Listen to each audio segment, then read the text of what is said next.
Halo, perkenalkan nama saya Aktia Putera Rahayu dari jurusan Finance Accounting Minusian 28. Nah, pada kesempatan kali ini kita mau membahas 3 hal utama, yaitu perbedaan antara business research dan analisis bisnis sehari-hari.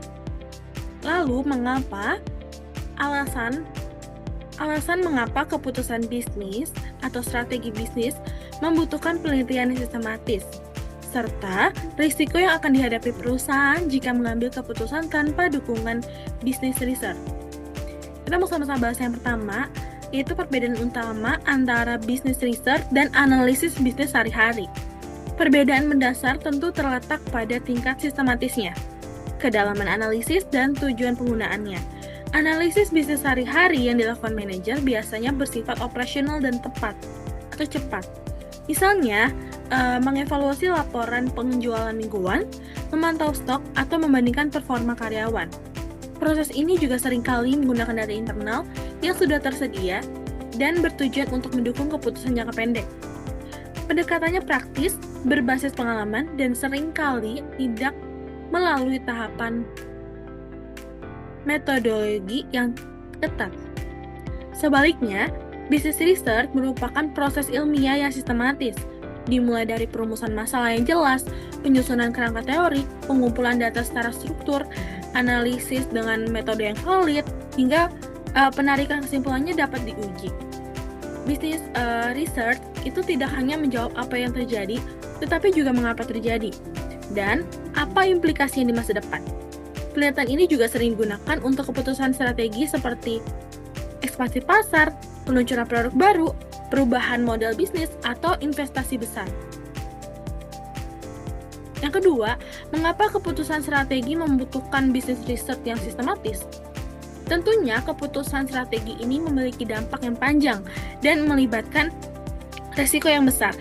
Oleh karena itu, keputusan tersebut itu nggak cukup hanya mengandalkan intuisi atau pengalaman manajerialnya aja. Yang pertama, lingkungan bisnis yang saat ini juga sangat kompleks dan dinamis. Perubahan teknologi, perilaku konsumen, pesaing global yang menciptakan ketidakpastian tinggi. Nah, dalam konteks seperti ini, intuisi seringkali bias ya, dan dipengaruhi oleh pengalaman masa lalu yang belum tentu relevan sama kondisi yang sekarang. Kedua, teori pengambilan keputusan menjelaskan adanya cognitive bias seperti over condition, confirmation bias, dan anchoring. Tanpa pendekatan penelitian yang sistematis, manajer tentu cenderung mencari data yang mendukung keyakinan awal mereka, bukan data yang objektif. Ketiga, business research juga menyediakan dasar empiris dengan data yang dikumpulkan secara valid dan available ya tentunya. Perusahaan juga dapat menguji hipotesis, mengukur resiko, serta memproyeksikan dampak finansial dan non-finansial dari suatu keputusan tersebut.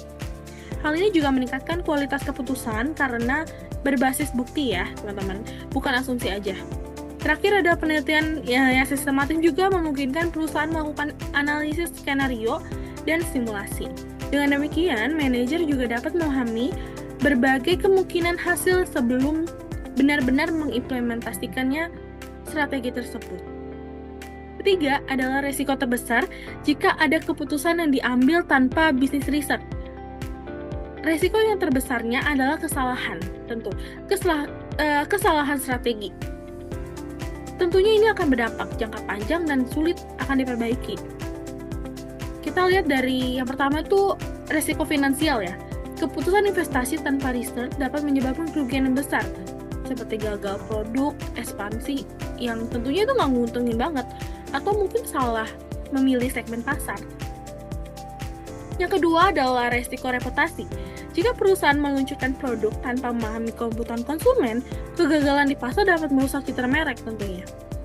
Yang ketiga adalah resiko kehilangan daya saing. Perusahaan yang tidak berbasis data cenderung tertinggal nih dibanding kompetitor yang menggunakan pendekatan analisis dan riset pasar yang mendalam. Keempat adalah resiko lagi sumber daya. Jadi tanpa penelitian ya, perusahaan mungkin mengalokasikan modal, waktu, dan tenaganya ke proyek yang nggak bernilai tambah untuk strategi tersebut. Nah, dalam jangka panjang ini juga keputusan dapat mendukung bisnis research dapat menyebabkan ketidakstabilan organisasi atau menurunkan kepercayaan investor maupun pemangku kepentingan lainnya. Sekian, itu aja dari aku. Terima kasih untuk Bapak, Ibu, dosen yang sudah menonton. Begitu juga dengan teman-teman. See you di next video selanjutnya.